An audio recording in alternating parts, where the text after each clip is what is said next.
Jersey number 15। মাঠে তার entry মানেই গ্যালারিতে উল্লাসের ঝড়। প্ল্যাকার্ড, উইশ, ফেস পেইন্ট, সব আয়োজন যেন তাকে ঘিরেই।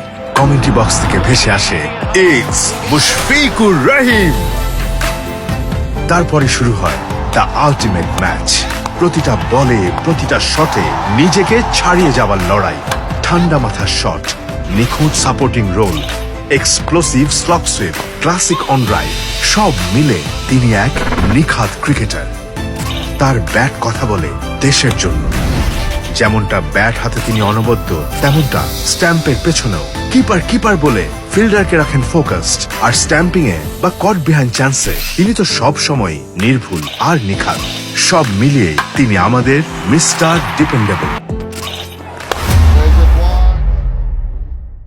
কিন্তু হ্যাঁ, সব জয়ের পেছনেই থাকে কিছু পরাজয়। তবু নিজেকে ছাড়িয়ে যাওয়ার এই যাত্রায় তাকে করেছে অনন্য, অদম্য। তাই তো আসে রেকর্ডের পর রেকর্ড। 2005 সাল লর্ডসে সর্বকনিষ্ঠ বাংলাদেশী হিসেবে টেস্ট অভিষেক। 2007-এ বিশ্বকাপের সেই স্মরণীয় জয়ের শেষ স্ট্রোক তার ব্যাট থেকেই।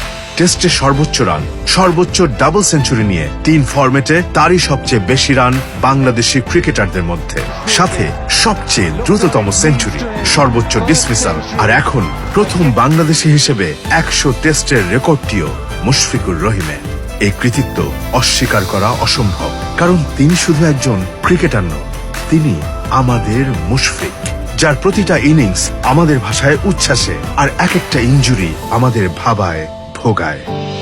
হ্যাঁ, মুশফিক আমাদের এতটাই আপন, তাই তার সঙ্গে গোল্ডমার্কের এই সম্পর্ক 10 বছরের নিখাত প্রতিশ্রুতি।